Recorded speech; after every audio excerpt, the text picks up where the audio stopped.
Bueno, pues antes de que nuestro hermano Diego tenga la predicación en esta tarde, pues nunca ninguna mejor telonera que su propia hija, para que recite una poesía.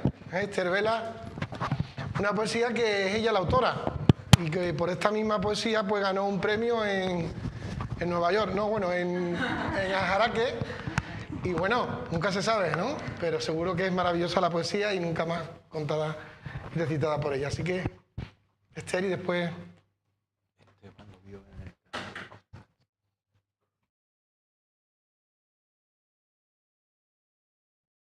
¿Se me escucha?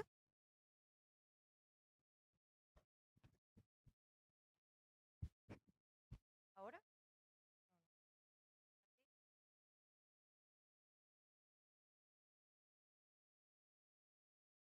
¿Se me escucha? ¿Se me escucha? ¿Se me escucha? ¿Ahora sí? Vale. La poesía se titula La chica que nada conocía. Y dice, ella era la chica que nada conocía. Vagaba por el mundo, pero sin saber a dónde iría. Daba muchas vueltas, a veces se reía. Ella era la chica que nada conocía. Tenía más de un amigo, pero sola se encontraba. Tenía algo de dinero, pero su paz no se compraba. Siempre quería más, nada le saciaba. ¿Qué más necesito tener?, constantemente preguntaba. Las personas de su alrededor querían ayudarla. Fiestas y viajes, música y charla. Quizá un príncipe azul lograría enamorarla. Vanidad de vanidades, nada podía animarla. Ella seguía su vida, se esforzaba con esmero. Hacía buenas obras, los demás siempre primero. Parecía irle todo bien, pero se consumía por el fuego. ¿Cómo lograría salir de este terrible agujero? Pronto se dio cuenta de que nada le servía. Intentado ya todo, no encontraba la salida. Así vivimos todos, la gente le decía. Ella se negaba a creer lo que ya todos creían. Pero entonces, ¿qué? Nada queda por hacer. La única opción era huir y por siempre desaparecer. Todo era oscuro, nada estable bajo sus pies. Cerró sus ojos y lloró como solía hacer. De repente, al abrirlos, algo extraño sucedió. En la soledad de su cuarto, alguien apareció. Completamente asustada, el miedo la envolvió. Mi día finalmente ha llegado, la chica declaró. No podía ver quién era, pero él empezó a hablar. Le dijo que la amaba y que la había venido a salvar. La chica, sin creerlo, comenzó a sentir paz. No podía explicarlo, pero su dolor comenzó a aliviar. ¿De qué tienes que salvarme?, la chica preguntó. El problema no está afuera, el problema es tu interior. Te sientes vacía y sola, vive de espaldas a Dios. Pero tranquila, muchacha, aquí está tu Redentor. ¿Y ahora qué puedo hacer?, preguntó ella afligida. Con sus palabras él la abrazaba y su bondad resplandecía. Arrepiéntete de tu maldad y abraza la nueva vida, porque nada podías hacer, pero aquí está tu Mesías. Redentor, Mesías, ¿quién eres en verdad? Soy Jesús, el Rey de Reyes y Príncipe de Paz. Vine hace 2000 años y morí por tu maldad. Resucité al tercer día y te preparo un hogar. Una conversación solo y ella quedó maravillada. Creyó en aquel Jesús y de él no se separa. Ahora vive contenta, está totalmente cambiada. La chica que nada conocía, en el cielo tiene entrada.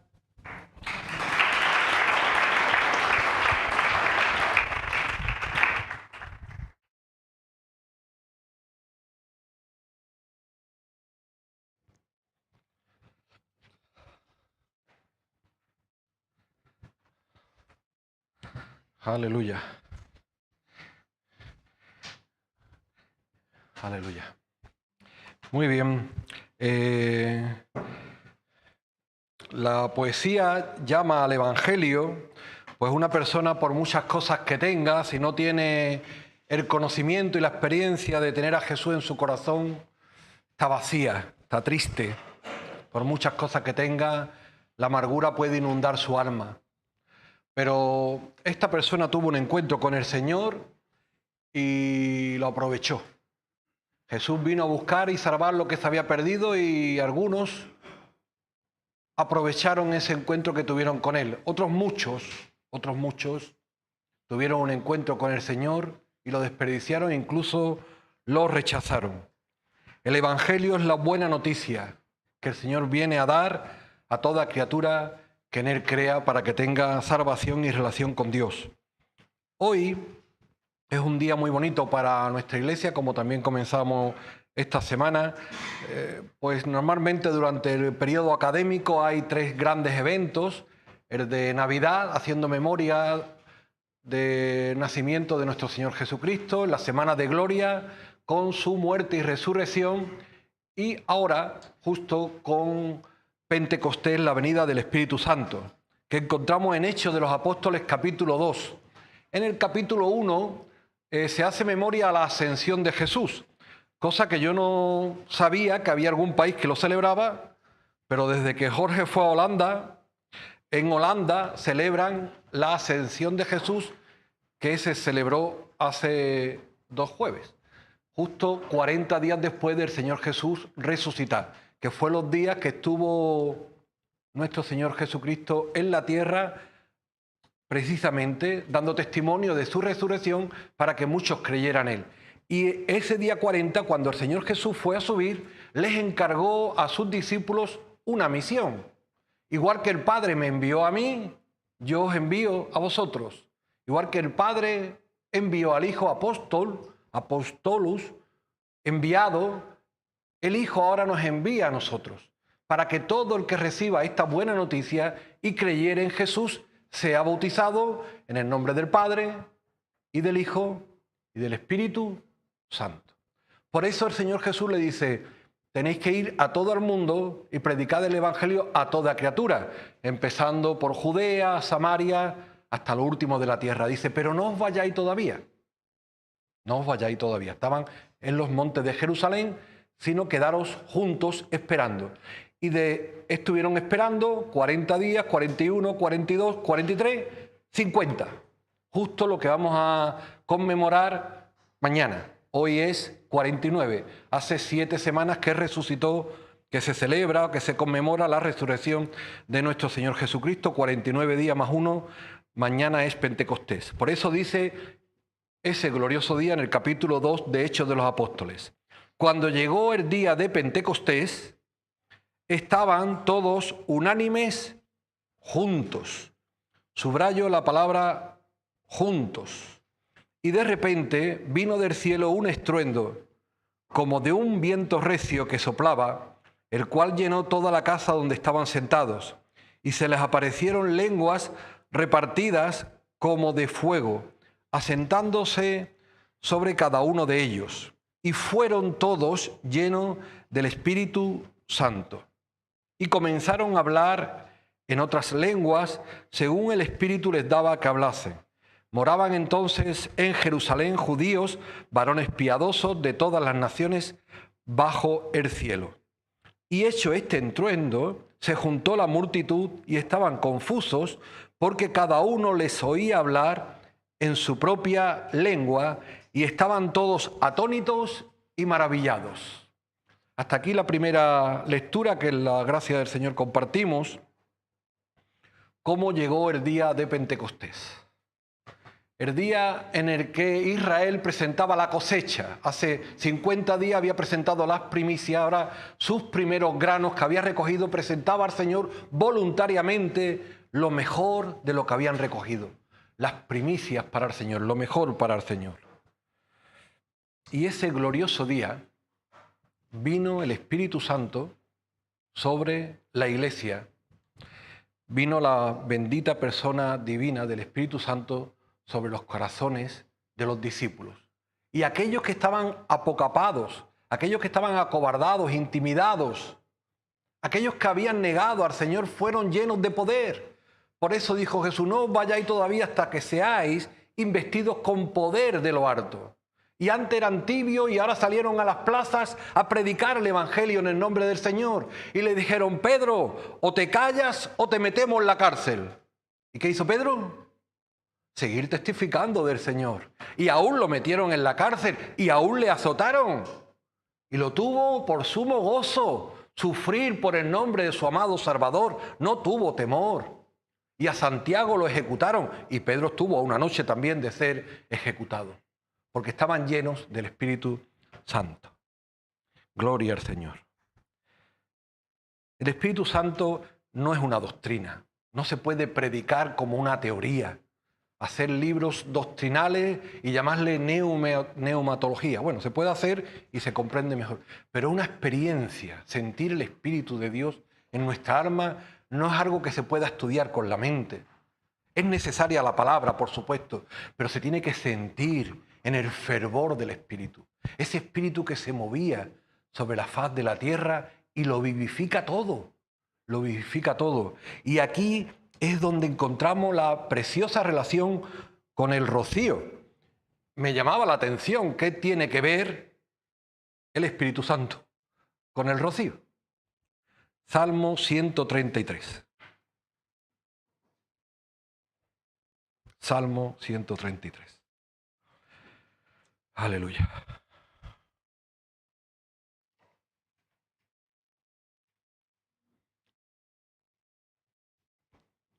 Es un salmo muy popular, muy querido y muy revelador también de las bendiciones de Dios. Dice la Escritura: mirad cuán bueno y cuán delicioso es habitar los hermanos juntos. Y volvemos a subrayar la palabra juntos, en armonía. Es como el buen óleo sobre la cabeza, el cual desciende sobre la barba de Aarón, y la baja hasta el borde de sus vestiduras, como el rocío de Hermón, que desciende sobre los montes de Sión, porque allí envía Jehová el Señor bendición y vida eterna.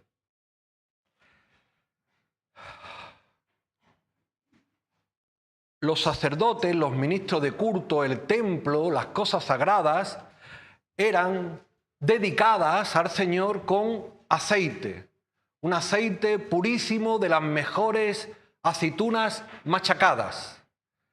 Y claramente representa el Espíritu de Dios, el Espíritu Santo. ¿Recordáis, por ejemplo, en el arca de Noé, cuando regresó la paloma con una ramita de olivo?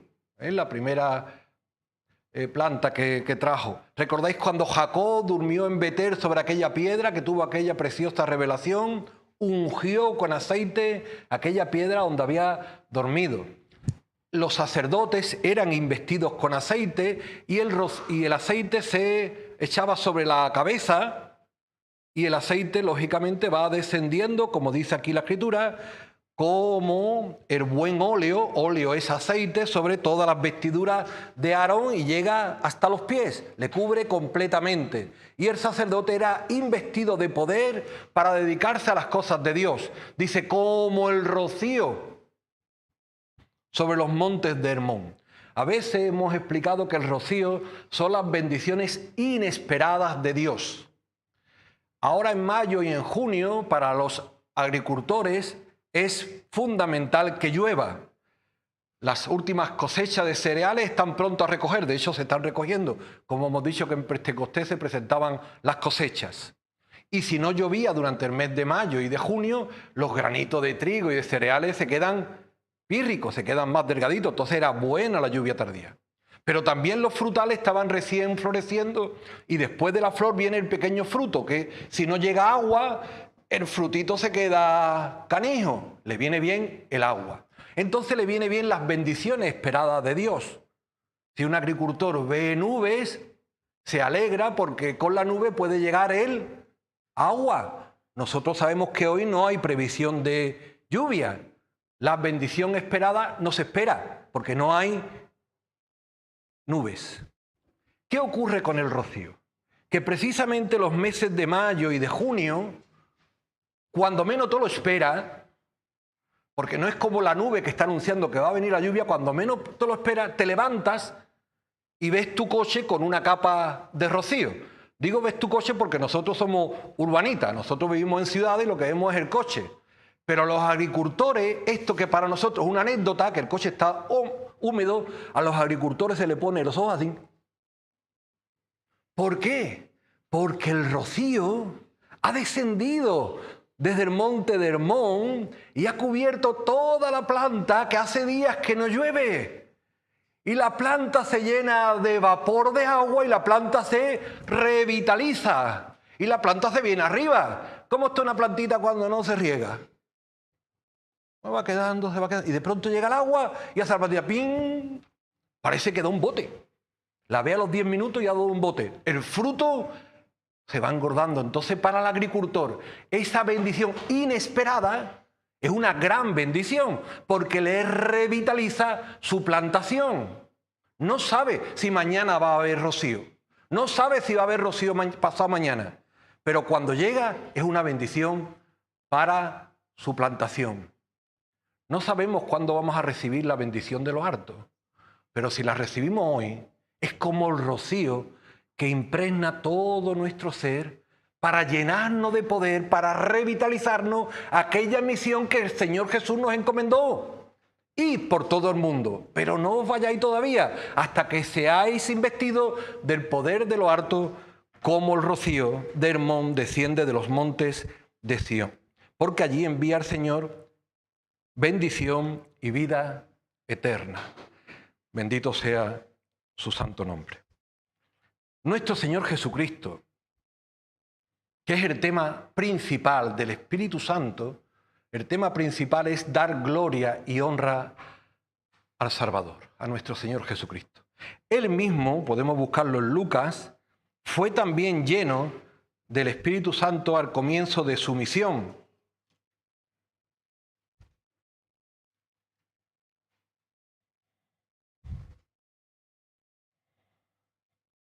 En el capítulo 4, dice el versículo 1, Jesús lleno del Espíritu Santo, porque viene del capítulo 3, donde nuestro Señor Jesucristo había sido bautizado.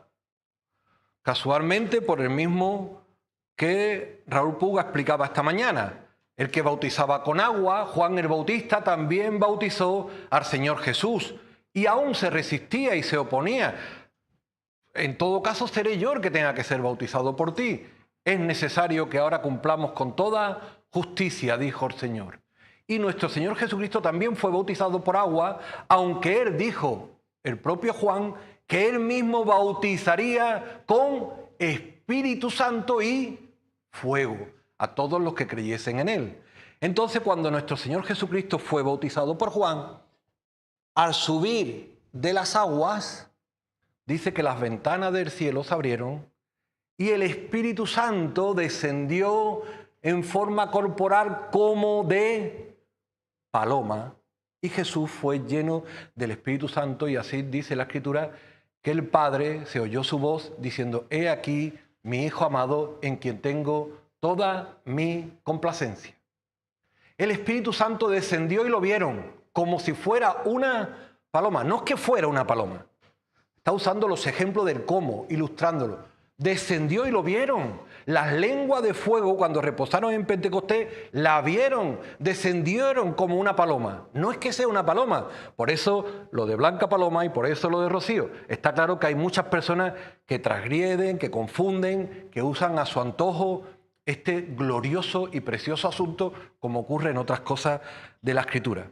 Pero nuestro Señor Jesucristo, lleno del Espíritu Santo, dice, estamos en Lucas 4, que comenzó entonces su ministerio. Versículo 14, y Jesús volvió en el poder del Espíritu a Galilea y se difundió su fama por toda la tierra de alrededor y enseñaba en las sinagogas de ellos y era glorificado por todos. Jesús vivió su humanidad como la vivimos nosotros. Él no hizo truco. Él era plenamente humano. Él cuando tenía hambre, tenía hambre. Cuando hacía calor, tenía calor. Cuando le pisaban, le dolían. Cuando le abandonaban, se frustraba. Él sentía, padecía como cualquiera de nosotros. Quizás más, porque fue probado y tentado en todo. Cada uno de nosotros tenemos nuestras propias parcelas de prueba o de tentación. Él fue probado y tentado en todo. Bendito sea su nombre, para poderse identificar con todos y cada uno de nosotros, para poderse identificar con cada una de las personas que hoy están vacías, que nada conocía. Aunque conozca todo la gloria de este mundo, si no tiene a Cristo, nada conoce.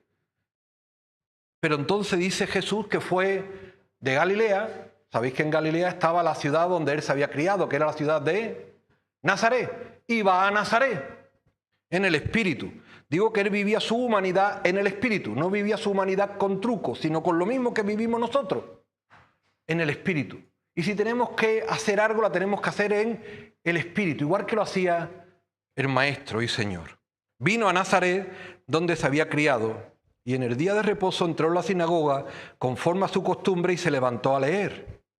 Y se les dio el libro del profeta Isaías, y habiendo abierto el libro, halló el lugar donde estaba escrito. Nótese, versículo 18. El Espíritu del Señor está sobre mí,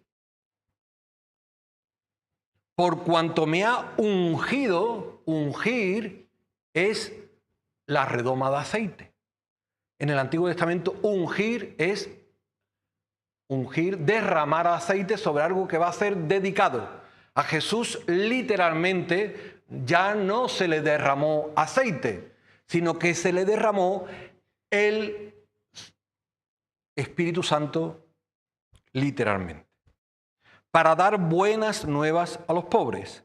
Me ha enviado a sanar a los quebrantados de corazón, a pregonar libertad a los cautivos y vista a los ciegos, y poner en libertad a los oprimidos, a predicar el año agradable del Señor. Y enrollando el libro, se lo dio al ministro y se sentó. ¿Qué ocurrió cuando el Señor Jesús fue investido del Espíritu de Dios? Empezó a hacer señales cataclismáticas para él solo, para decir, ve, yo estoy lleno, vosotros no. Ve, yo soy capaz, mira, hago así, chup, y la Escritura es capaz de levantarse. O otro tipo de símbolos espectaculares para gloria personal. Cuando somos llenos del Espíritu Santo es para edificarnos mutuamente, porque es recibido cuando estamos juntos, para que el don de Dios se manifieste a través de cada uno de nosotros, siervos inútiles, y haya bendición en el otro. Nosotros somos meros canales de la bendición de Dios. Quien hace la proeza, quien hace la maravilla es Dios Espíritu Santo a través de nosotros. Él hace su obra en el otro para gloria del Señor. ¿Qué obra hace? Dar buenas nuevas a los pobres, sanar a los quebrantados de corazón, pregonar libertad a los cautivos, dar vista a los ciegos y otra vez poner en libertad a los oprimidos. Oprimidos, quebrantados, ciegos, esclavos. Así estaba la niña, Esther, así estaba la niña. Así está cada persona que no está en Cristo. Por muy llena que le parezca que se encuentre, el Apocalipsis les recuerda en el capítulo 3, tú dices que eres rico, que estás vestido, que eres sabio, como leímos las semanas pasadas, y no sabe que eres pobre, desventurado, desnudo. Tú necesitas a Cristo. Es Cristo el único que puede saciar nuestra sed espiritual. Es Cristo el único que puede quebrantar nuestros corazones tristes, apagados. Es Cristo el único que puede encender la llama de la fe. ¿Cómo se encendían las lámparas? Que hoy las lámparas son de electricidad, de luz eléctrica. Pero las llamas del tabernáculo, el candelero del tabernáculo, ¿con qué se revitalizaba? Pregunto. ¿Con aceite? ¿Y qué tenía que hacer el ministro por la mañana y por la tarde? Echarle aceite, porque el aceite se va mitigando y llega lo del pábilo que humea, que empieza la llamita a quedarse escuálida. Y ahora viene el ministro, la llena de aceite y ¿qué hace la llama? Y empieza a dar luz. Por el aceite. Esa es la misión que el Señor nos encargó. Dar luz para pregonar salvación a los oprimidos, a los quebrantados, a los ciegos. Es el único glorioso mensaje de salvación. Que todo el que crea en Cristo tiene vida eterna. Y si usted hoy está escuchando este mensaje y tiene esa ansiedad, esa amargura, ese vacío en su corazón, aunque tenga muchas cosas, que sepa que necesita al Señor Jesús en su corazón. Solamente el poder del Espíritu Santo le puede convencer de pecado. Tiene que haber arrepentimiento y tiene que haber conversión. Que aquel que se entregó a sí mismo dio su vida en la cruz del Calvario por nuestros pecados, para que todo aquel que en él cree no se pierda, sino que tenga vida eterna. Y ese glorioso día será el día más bendito en su vida y bendito también en el cielo, porque por cada día que un pecador se arrepiente y pasa de muerte a vida, en el cielo hay fiesta. El Señor ve que su sacrificio en la cruz no ha sido en vano, ha sido rociada su sangre en nuestros corazones para purificar nuestras almas y ya no estén sucias, sino que estén limpias. Amén. Amén. Que el Señor nos bendiga.